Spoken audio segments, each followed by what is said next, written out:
The vast, shimmering expanse of the South China Sea has become one of the world's most watched and most tense maritime regions. It's a stage where the ambitions of a rising power clash with the established order. Recently, this tension took a very literal and physical form. An incident involving two Chinese warships colliding with each other has sent ripples through the international community. This wasn't a clash with an adversary, but an embarrassing moment of friendly fire during a tense standoff. The event captured global attention, offering a rare glimpse into the operational realities of the world's largest navy. People are asking if this single, clumsy moment exposes a deeper truth about the plan. It has sparked a fierce debate among military analysts, armchair admirals, and policymakers. Is China's massive, fast-built fleet as formidable as it appears on paper? While Beijing proudly displays new destroyers, carriers, and corvettes, this accident raises concerns about sailor training and shipbuilding quality. True naval strength is people, training, and technology working in harmony. The incident unfolded on August 11, 2025, in the turbulent waters of the South China Sea, where disputes are daily reality. It began with a tense maritime chase. A Chinese Coast Guard vessel, specifically a Type 056 corvette, was in hot pursuit of the BRP Suluan. Aggressive shadowing to assert claims heightened the risk. Philippine footage captured the dramatic moments as the corvette maneuvered aggressively to block the smaller ship. Nearby, a much larger Type 052D destroyer was also on scene. Focused on its target, the corvette misjudged its companion. At speed, its turn led directly into the destroyer's path, resulting in a forceful collision. The impact was significant. The 1,500-ton corvette slammed into the 7,500-ton destroyer. CCG crew scrambled, tossing fenders, but too late. Philippine officials later claimed 2 Chinese sailors were killed, unconfirmed.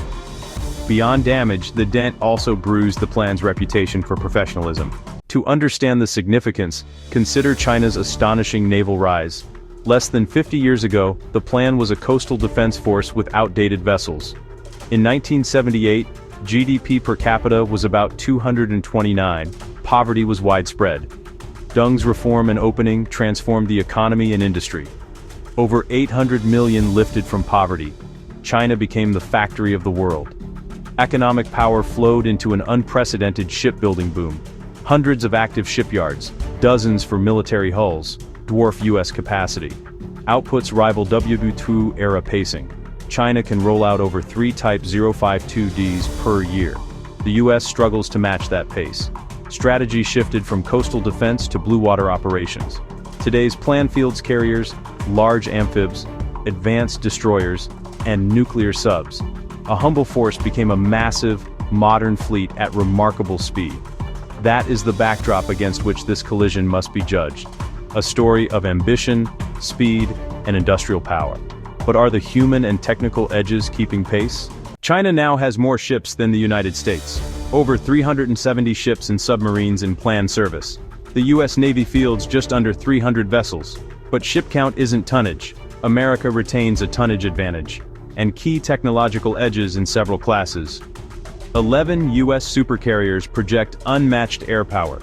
China operates 3 conventionally powered carriers. U.S. nuclear submarines, attack and ballistic, are widely considered superior. America's global deployments honed generations of seamanship and logistics. China's Navy is modern but newer to sustained far-sea operations. Hardware is only as effective as the crews who operate it. Quantity versus quality remains the core debate. Could more good-enough destroyers overwhelm fewer advanced warships? This collision adds a new layer. Seamanship matters. Poor coordination can squander numerical advantages. In the end, skill, doctrine, and networks may decide outcomes. One school says quantity has a quality all its own. More ships can be in more places, and control more sea lanes, and absorb more losses in conflict. Proponents warn U.S. forces could be overwhelmed near China. Others argue quality, technology and training wins modern wars. Superior sensors and networking amplify combat power. Precision weapons and practiced crews tip the scales.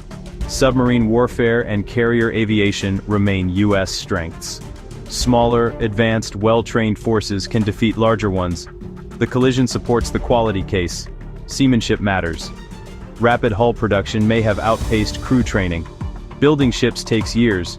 Building proficient crews can take a generation. Both Washington and Beijing must absorb these lessons. The US invests in unmanned systems, long-range fires, and networks. China must ask if massed hulls conceal a hollow force. Dominance requires more than numbers, and more than specs. After the collision, images spread fast online, fueling speculation about Chinese shipbuilding. One crumpled bow photo became the centerpiece. An online analyst used it to claim inferior construction. He invoked the tofu dreg nickname, flimsy builds.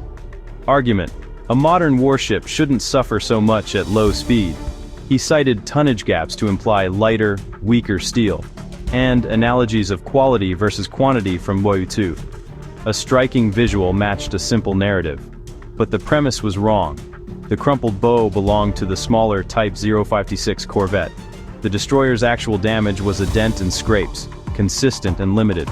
No evidence of weak framing or inferior steel here. The tofu Navy leap isn't supported by this incident. China's economy differs vastly from the Soviet model. Flawed analogy. This was about seamanship failure, not definitive shipbuilding proof. What does this collision truly tell us? It publicly exposed deficiencies in training and professionalism, at least for these crews. Operating in close proximity demands skill, discipline, coordination. Failure here raises hard questions about readiness. Second, it does not prove poor warship construction. Corrected evidence shows the destroyer performed as expected. Skepticism about long-term reliability is fair, but not from this dent. Serious analysis treats the Type 052D as a formidable peer. Most importantly, much remains unknown about true combat effectiveness. Many systems are untested in real war. China hasn't fought a major conflict in decades. How crews and command perform under fire remains uncertain. Perception and reality may diverge. Prudence. Take the threat seriously. Note potential weaknesses.